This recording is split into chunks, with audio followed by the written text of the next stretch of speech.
اعوذ باللہ من الشیطان الرجیم بسم اللہ الرحمن الرحیم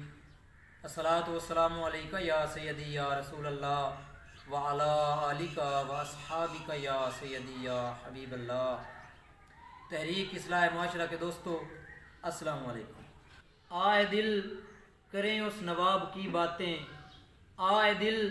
کریں اس نواب کی باتیں، جس جیسا حکمراں نہ ملا پھر اسلام کو، اس در نایاب کی باتیں سمجھ تو گئے ہوں گے سبھی اہل دل، سمجھ تو گئے ہوں گے سبھی اہل دل۔ جی میں کہہ رہا ہوں، آؤ کریں عمر ابن خطاب کی باتیں۔ جی دوستو، خلیفۃ المسلمین، خلیفہ ثانی حضرت امیر المومنین عمر ابن خطاب رضی اللہ تعالی عنہ، آپ دامن اسلام میں ایک بہت ہی اعلیٰ ہستی ہیں، مراد رسول صلی اللہ تعالی علیہ وآلہ وسلم ہیں۔ آپ وہ عظیم الشان ہستی ہیں جن کے بارے میں حضور اکرم صلی اللہ تعالی علیہ وآلہ وسلم نے ارشاد فرمایا تھا کہ اگر میرے بعد کوئی نبی ہوتا تو وہ عمر ابن خطاب ہوتا۔ دوستو، آپ کی ہستی وہ عظیم الشان ہستی ہے اور آپ کا شمار ان لوگوں میں ہوتا ہے جو ابن الوقت نہیں بلکہ ابو الوقت ہوتے ہیں۔ ان کا سکہ ہر طرف چلتا ہے، ہر کہیں چلتا ہے، خدا کی ساری خدائی پہ ان کا سکہ چلتا ہے، اور اس چیز کی جھلک ان کی خلافت میں واضح موجود ہے۔ آپ امیر المومنین خلیفۃ المسلمین تھے، امیر تو آپ مومنوں کے تھے، خلیفہ تو آپ مسلمانوں کے تھے، لیکن دوستو آپ کا جو سکہ تھا، آپ کی جو حکومت تھی، آپ کا جو حکم تھا، وہ صرف انسانوں پر نہیں، وہ زمین پر بھی چلتا تھا، وہ ہواؤں پہ بھی چلتا تھا، وہ دریاؤں اور سمندروں پہ بھی چلتا تھا، جس کی واضح مثالیں آپ کے دور خلافت میں ملتی ہیں۔ جیسا کہ زمین جب بوڑھی کا تیل پی گئی تو ایک درے سے آپ نے زمین سے وہ تیل واپس لیا، اور ساتھ یہ بھی ارشاد فرمایا کہ اے زمین، کیا میں نے تیرے اوپر عدل نہیں کیا؟ اسی طرح جب آپ نے مسجد نبوی میں خطبہ دیتے ہوئے ارشاد فرمایا کہ اے ساریہ رضی اللہ تعالیٰ عنہ، پہاڑ کی اوٹ میں ہو جا، تو آپ سب جانتے ہیں ہوا وہ پیغام لے کر جناب ساریہ رضی اللہ تعالیٰ عنہ تک پہنچ گئی۔ اور اسی طرح جب بات سمندروں کی آئی، بات جب دریاؤں کی آئی، تو وہ دریا جو خونخوار بنا ہوا تھا، دریائے نیل، جو ہر سال ایک عورت کی، ایک کنواری بچی کی قربانی لیتا تھا، آپ کے ایک رکے نے ایسا چلایا کہ آج تک چل رہا ہے۔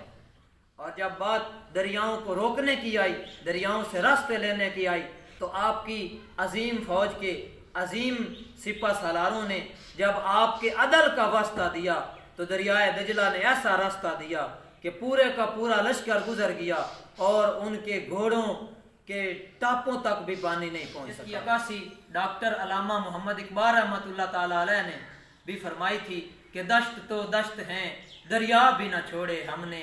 دشت تو دشت ہیں دریا بھی نہ چھوڑے ہم نے، بحر ظلمات میں دوڑا دیے گھوڑے ہم نے۔ دوستو، حضرت عمر فاروق رضی اللہ تعالی عنہ، آپ مسجد نبوی میں نماز فجر کی امامت فرما رہے تھے کہ ایک مجوسی غلام ابو لولو فیروز نے آپ پر زہر سے بجھے خنجر سے وار کیا، جس سے آپ زخمی ہوئے۔ تقریباً 26 ذی الحج کو یہ وار ہوا اور 1 محرم الحرام کو آپ کی شہادت ہوئی۔ آپ اس دار فانی سے کوچ کر گئے، اور بڑا ہی خوبصورت وہ الفاظ ہیں جناب عباس رضی اللہ تعالیٰ عنہ کے، حضور کے چچا، جنہوں نے آپ کو آخری وقت میں تسلی دی، تو کیا خوب تسلی دی۔ اس تسلی کا ذکر بخاری شریف میں امام بخاری علیہ رحمہ نے بھی فرمایا ہے۔ آپ نے فرمایا کہ اے عمر ابن خطاب، اے خلیفۃ المسلمین، آپ کو تو پریشان ہونے کی ضرورت بھی نہیں ہے کہ آپ پر آپ کا اللہ بھی راضی ہے، آپ کا رسول بھی راضی ہے، آپ کے صاحب جناب صدیق اکبر بھی راضی ہیں، اور تمام امت مسلمہ آپ پر راضی ہے۔ اور کمال تو مولا علی شیر خدا نے کیا، آپ کے جنازے پہ کھڑے ہو کے فرماتے ہیں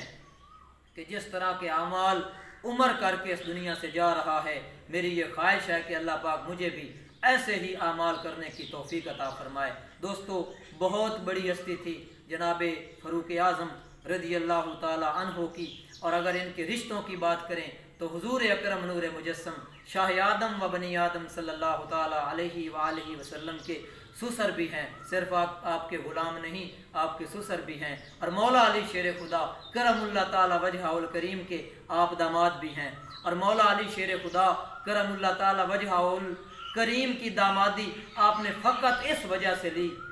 کہ حضور اکرم صلی اللہ تعالی علیہ وسلم کے نسب سے، آپ کی آل سے، آپ کے خاندان سے میرا ایک ایسا رشتہ جڑ جائے جس کو قیامت تک کوئی دور نہ کر سکے۔ اور یہی وہ عظیم ہستی ہیں جن کے بارے میں حضور اکرم صلی اللہ تعالی علیہ وآلہ وسلم نے ارشاد فرمایا تھا کہ اور ابو بکر اور عمر ایک دوسرے کے ہاتھ پکڑ کر اپنی قبروں سے اٹھائے جائیں گے، اور اسی حالت میں ہم میدان محشر میں آئیں گے، اور اسی حالت میں اسی طرح ہم جنت میں داخل ہو جائیں گے۔ اور دوستو، فاروق اعظم کی ہستی، چونکہ یہ حق اور باطل میں فرق کرنے والی ہستی ہے، اسی لیے آپ فاروق ہیں۔ ان کے بارے میں میں آج کی اپنی اس ویڈیو میں، آج کے اس پیغام میں آخری فرمان مصطفیٰ صلی اللہ تعالیٰ علیہ وآلہ وسلم آپ کی سماعتوں کے حوالے کرنا چاہتا ہوں۔ حضور اکرم صلی اللہ تعالیٰ علیہ وآلہ وسلم نے ارشاد فرمایا تھا، آسمان میں کوئی ایسا فرشتہ نہیں ہے جو عمر کی عزت نہ کرتا ہو، اور زمین میں کوئی ایسا شیطان نہیں ہے جو ان کا نام سن کے بھاگ نہ جاتا ہو۔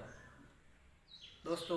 تحریک اصلاح معاشرہ کی طرف سے آج کا پیغام آپ سب کو، تمام ناظرین کو یہی ہے کہ یکم محرم الحرام، آج ہر بھائی، ہر کوئی فاروق اعظم رضی اللہ تعالی عنہ کی طرف سے ہر حال میں ایصال ثواب کرے، اس نیت کے ساتھ کہ ان کے صدقے سے اللہ پاک ہماری بھی اور جتنے ہمارے